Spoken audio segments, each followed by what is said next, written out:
Ian, Chris, we are here for episode 1 of Crite Night!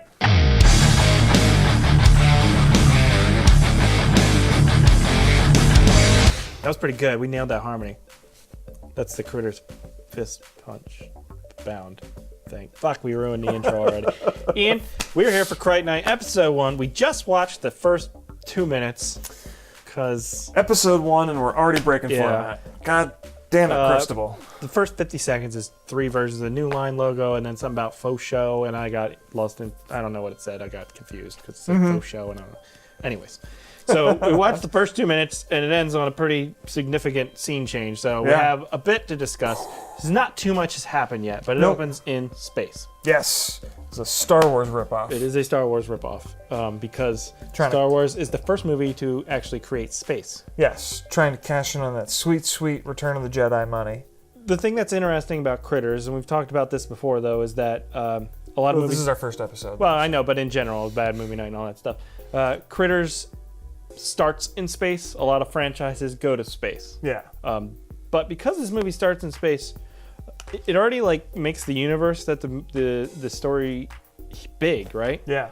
It's one of the things I like about the Critters franchise. But I think a lot of people think, and I know Critters talk in their movies occasionally, more so in the new binge where they feel more like they're very personified in that. But in the original, there's a little bit of dialogue, but not much. They feel more like animals to me. Yeah. Well, to me, they almost seem childish. Because they're born into this world from eggs with no parents to guide them and teach them how to crite. However you go about being a But they don't ever show... They show the eggs, but did they ever show the babies? I mean, I guess what are we seeing is what we're seeing Babies? Or and that's... They strike me as very childish because they're, what, a day, 2 days old at most throughout most of the time we see them. What else is born in eggs? Lizards? Yeah. Okay, are lizards... Are there baby... Like, is there lizard what baby are the eggs? stupid things that look like platypus? Platypus are born in eggs. Stupid, they're cool. They're stupid looking because they look like a duck and a mammal at the same time. Okay.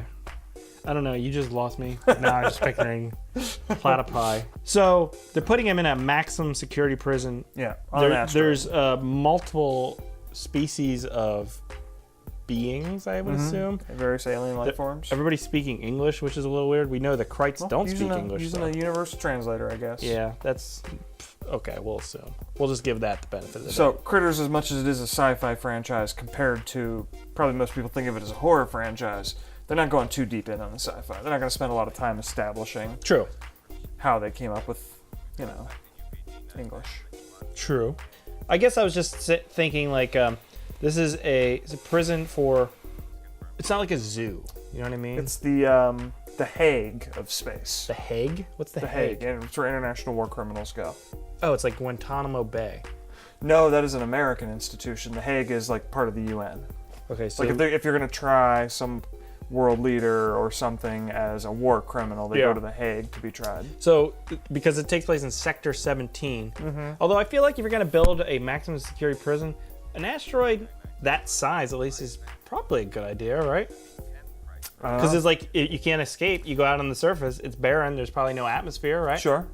If it was on a planet with an atmosphere, you escape, you could still live. Yeah. So it's good thinking. It's good thinking. So why didn't we go... I guess your biggest worry when building a space prison is a ship pulling up to rescue, though.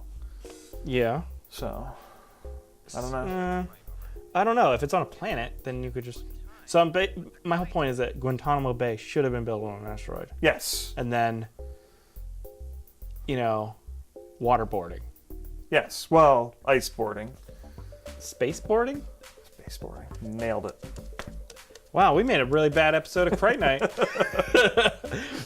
Maybe episode 2 will be better. Probably not. Don't get your hopes up. I mean, there's not too much to talk about, honestly. Not a lot's happened yet. We haven't even seen a Crite. They do hint, though, right away. First minute of the movie, they hint there's 10 Crites. They had to eliminate 2 of them because they were eating so much and they didn't have enough food. Well, we did have 10 at one time. but the Crites were eating everything in sight. We had to kill 2 of them to make the food last longer. Over?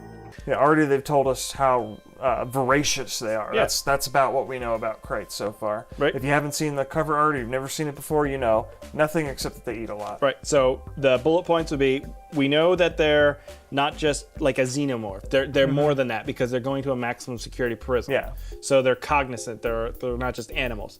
2, they have a voracious appetite. They've had to kill 2 of them because these things need to eat, and they're eating everything. Yeah. 3, there's multiple different alien civilizations, presumably, although they're speaking English, we haven't seen them yet, but they're taking them to Sector 17 asteroid, so there's, I would assume, multiple different kinds of aliens, right? Right. And that's where we're at. Okay. That's Crite Night episode 1. Crite Night! So if you like what you saw or heard, find us here more Bad Movie Night. And we will probably do this every week, or, more than that, or less than that. We'll see.